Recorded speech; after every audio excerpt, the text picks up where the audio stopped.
እንዴ ምን ሆነሽ ነው? ነፍሷ አልወጣም ምን ሆነሽ ነው ምናምን ይሉኛል። በቃ ልጄ ሞታች ነው። ይሄ ኦኩለሊስ ነው። መጽሐፍ ቅዱስ ላይ ሰዎች አይነ ስውር አንካሳ ሆነው የሚወለዱት በራሳቸው ኃጢአት ነው ወይስ በቤተሰቦቻቸው ኃጢአት ነው ብለው ኢየሱስ ክርስቶስን ጠየቁት ይላል አይደል? ከዛ ኢየሱስ ክርስቶስ በእነሱም በቤተሰቦቻቸው ኃጢአት አይደለም በእነዚህ ልጆች ላይ የእግዚአብሔር ክብር ይገለጽ ዘንድ ነው እንጂ አላቸው። እመቤቴ ክብር ምስጋና ይድረሳት ሴትነቷን አሳይታኛለች። አንበል ስምሽን እንተዋወቅ እስቲ። ትዝታ ደምሴ 1035 08 42 121 እስቲ ከልጅሽ ጋር ያለውን ታሪክ እንስማ። ያላት የጤና ችግር ምንድነው? ስትወለድ ጤነኛ ነበረች። ከዛ 2 ዓመቷ ላይ ነው የወደቀችብኝ። በሕክምናም በጸበልም ብዙ ለፍቻለኝ፣ ግን ያው ውስንነት ላይ ነው ያለችው። እኔ ነኝ መመግባት፣ አትመገብም። እኔ ነኝ መቆጣጠራት ሁሉን ነገር በቃ ካለኔ ምንም እንትን የለም። እና ይሄው አሁን 14 ዓመቷ ነው። ብቸኛ ልጅሽ እንጂ ታናሿም አለች። ታናሿስ የጤና ሁኔታ እንዴት ነው? እግዚአብሔር ይመስገን። ያው የስድስተኛ ክፍል ተማሪ ናት። አይምሯ የተስተካከለ ነው። የዚች ግን ያው ምንም አታውቅም፣ አትለይም። ወንድም ሴትም አትለይም፣ ምንም ጾታም አትለይም። ያው እኔ አብሬያት ነው የምውለው። ወደዛ ወደዚህ ማለትም አልችልም፣ አልለያትም። ሴትም ልጅ ናት። እመቤቴ ክብር ምስጋና ይድረሳት።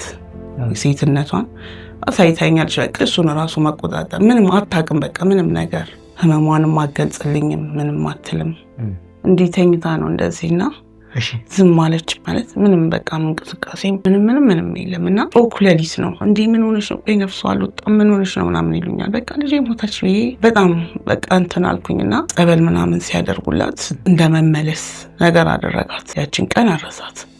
ኪዳን ገብረ ህይወት እግዚአብሔር ይርዳችሁ ብላለች። ይህም ትልቅ ምርቃት ነው። ቢኒ ከሶሊሜንስ 2000 ብር አስገብቷል። እግዚአብሔር ይስጥልን። አንተ ነው 2000 ብር 10 ብር ካለው ዛሬ እድሜና ጤና ይስጥ መድኃኒዓለም በእውነት በልጆች ይክፈል። ዛሬ 30-40 ሺህ ብር ተሰበሰበ። ያው ነገ መልሶ ያልቃል ማለት ነው። ለምን በሚሊዮን ቤትም ተሰብስቦ አለቀብን ያሉ ሰዎች ስላሉ ማለት ነው።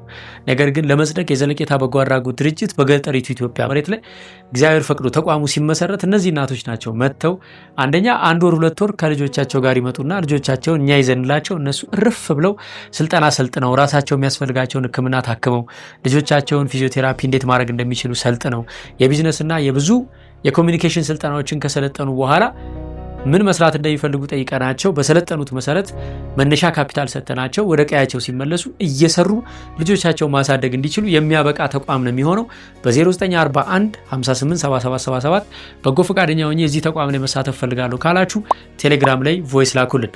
ይህን ተቋም ለማገዝ እንግዲህ በአጣናና በጭቃም ቢሆን እንድንገነባ ተነስተናል። ከ100 ብር ጀምሮ አግዙን።